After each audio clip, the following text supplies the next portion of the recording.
నిన్నటి దినం ప్రొద్దుటూరులో కూరగాయల మార్కెట్ పక్కన పెద్దమ్మ గుడి అభివృద్ధి కొరకై ఉండే రూములు గుడికి వాడుకుంటున్నట్టువే వంటలు చేయడానికి కొన్ని దానిలకు దొబ్బినే విషయం అందరికీ తెలుసు. మున్సిపల్ కమిషనరు ఆయన హైకోర్టు ఉత్తర్వుల మేరకే దొబ్బినామని నిన్న స్టేట్మెంట్ ఇచ్చాడు. ఆయన నోటు తెలిసి అన్ని అబద్ధాలు ఆడుతున్నాడు. హైకోర్టు దొబ్బమని ఎక్కడే నీయలేదు, ఆర్డర్ కాపీ నా దగ్గరగానే ఉంది. దీంట్లో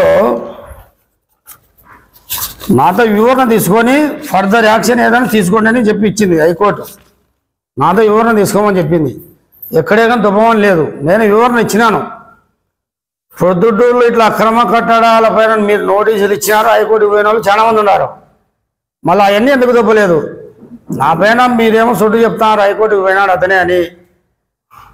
వివేకానంద క్లాత్ మార్కెట్ ఎదురుగా బ్రాండీ షాప్ ఉంది. ప్రైవేటు వ్యక్తులు 40 సంవత్సరాల నుండి దాన్ని అనుభవిస్తున్నారు. 20 సంవత్సరాల నుండి బ్రాండీ షాపులకు లీజుకి ఇస్తున్నారు, హోటళ్ళకు లీజుకి ఇస్తున్నారు. నడి రోడ్డు మీద ఉంది. కూరగాయల మార్కెట్ పోయే టర్నింగ్లో లారీ తిరగాలంటే చాలా కష్టం. నడి రోడ్డు మీద ఉంది. వాళ్ళు కోర్టుకు పోతే మున్సిపాలిటీ వాళ్ళు సహకరించారు, ఎందుకు వాళ్ళకు వచ్చేటట్టు.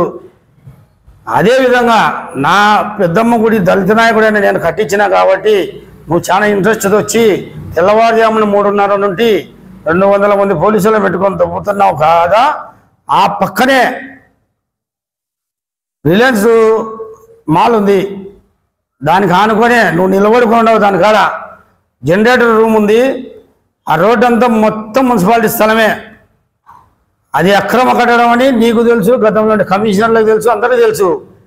నువ్వు దాని దగ్గర ఒక అక్రమ కట్టడం దగ్గర నిలబడి ఒక దేవస్థానానికి వాడుకున్న రూములు తొలగించినంత ఇంట్రెస్ట్ అది కనపడలేదని మేము అడుగుతున్నాం. అదేవిధంగా మీరు నిజాయితీ పరులు అయితే, మున్సిపల్ కమిషనర్ గారు మీరు నిజాయితీ పరులు అయితే నేను ఒకటే అడుగుతున్నా, రేపు సోమవారం మా బృందం వచ్చి నాతో సహా మిమ్మల్ని కలుస్తాం. పొద్దుటూరులో ఎక్కడైతే అక్రమ కట్టడాలు ఉన్నాయో ప్రభుత్వ స్థలాల్లో అవన్నీ సేకరించి ఒక లిస్ట్ ఇస్తాం, ఆధారాలతో సహా ఇస్తాం. అవి మీరు మాకు ఎప్పుడైతే 3 రోజుల్లో తొలగించుకోవాలని నోటీస్ ఇచ్చి తొలగించినారో అదేవిధంగా 3 రోజులు టైం ఇచ్చి వాళ్ళకి నోటీసులు ఇచ్చి తొలగించాలి మీరు. అప్పుడు మీరు నిజాయితీ పరులు అని మేము ఒప్పుకుంటాం. మీకై మీరు డబ్బు కొట్టుకొని నేను నిజాయితీ పరుని, మున్సిపల్ స్థలాలు ఆక్రమిస్తే కఠిన చర్యలు ఉంటాయి అని డబ్బాను కొట్టుకోవడం కాదు. మేము కంప్లైంట్ ఇచ్చిన తర్వాత దానిపైన యాక్షన్ చూపిస్తే అప్పుడు మీకే మేము పూలదండలు వేసి స్వాగతం పలుకుతాం. మేము ఒకటే చెప్తున్నాం, మేము అనుకోవడం ఏమంటే ఒక దళిత నాయకుడు కట్టించిన పెద్దమ్మ దేవస్థానం రూములు పడగొడితే పొద్దుటూరులో అక్రమదారులు ఎంతమంది ఉన్నారో అంతమంది వచ్చి మీకు ఏమన్నా డబ్బు లంచం రూపంలో చెల్లిస్తారనే ఆలోచనలో ఉన్నారేమని మేము భావించాల్సి వస్తుంది. దొబ్బుకోకుంటే మేము ఇచ్చిన ఫిర్యాదులను దొబ్బుకోకుంటే మీరు ఆ విధంగా భావిస్తారని చెప్పి మేము అనుకుంటున్నాం. మేము ఒకటే చెప్తున్నాం, మేము సోమవారం జిల్లాలో ఉండే దళిత నాయకులు, ప్రజా పోరాటం చేసే వాళ్ళను కొంతమంది పిలుస్తాము. అందరం బృందంగా ఏర్పడి మిమ్మల్ని కలుస్తాము. మేము ఇచ్చే ఫిర్యాదుల పైన 3 రోజులు గడువే, ఒక దళిత నాయకుడికి 3 రోజులు గడువు ఎట్టించినామో అందరికీ అదేవిధంగా 3 రోజులు గడువే ఇచ్చి దొబ్బాలా మీరు. ఇంకొకటి, ఈ రాష్ట్రం ముఖ్యమంత్రి గారు చంద్రబాబు నాయుడు గారు, అలాగే ఉప ముఖ్యమంత్రి పవన్ కళ్యాణ్ గారికి మేము విజ్ఞప్తి చేస్తున్నాం. వారు సనాతన ధర్మం వైపు నడుస్తున్నటువంటి ఉప ముఖ్యమంత్రి గారు హిందూ దేవాలయాలు రక్షించాలని చెప్పేసి ఆయన పోరాటం చేస్తున్నాడు. అదేవిధంగా ఈ దేశ ప్రధానమంత్రి మోడీ గారు హిందూ దేవాలయాలు బచావు అంటున్నాడు. ఇక్కడ చూసే పొద్దుటూరులో వ్యతిరేకంగా ఉంది. హిందూ దేవాలయానికి ఉపయోగించే రూములే, దేవాలయంలో రూములే లోపల ఉండేటివే, ఏం సపరేట్ లేదు. ఆ రూములు తొలగించారు. ఇక్కడ మాట్లాడే ప్రభుత్వాలకు ఇక్కడ అధికారులకు చాలా తేడా ఉంది.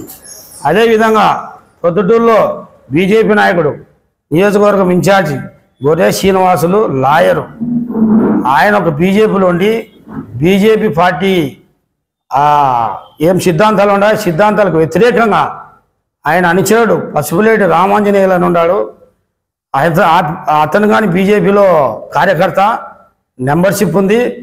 ముఖ్య అనుచరుడు గొర్రె శ్రీనివాసులు అతనితో ఫిర్యాదు ఇప్పించాడు మున్సిపల్ కమిషనర్కు. ఏమని, అక్కడ గుడి దగ్గర అంగళ్ళు కట్టి ఇతను డబ్బు రాబడుతున్నాడని నేను మున్సిపల్ కమిషనర్ గారికి ఫోన్ చేసి అడిగా. 1,00,000 మంది ఫిర్యాదులు ఇస్తారు, అక్కడ వ్యాపారస్తులు ఏమైనా ఫిర్యాదు చేసినారా, ఏమైనా ఆధారాలు చూపించారా? ఒక నాయకుడు, దళిత నాయకుడు ఎదుగుతుంటే, ఆయన మంచి కార్యక్రమాలు చేస్తుంటే 1,00,000 ఫిర్యాదులు వస్తాయి. మీరు ఆధారాలు తీసుకోవాలా. నేను డబ్బు తీసుకున్నట్టు ఆధారం చూపిస్తే దానిపై యాక్షన్ తీసుకోవాలా. మీరు ఎటువంటి ఆధారాలు లేకుండా మీరు నిన్న ప్రెస్ మీట్లో చెప్పారు ఇతను డబ్బు రాబడుతున్నాడని. నేను ఫోన్ చేసి అడిగితే ఏమన్నారు, నేను ఆ మాట చెప్పలేదు, ఉత్త అభియోగాలు ఉన్నాయని చెప్పినాను అన్నాడు.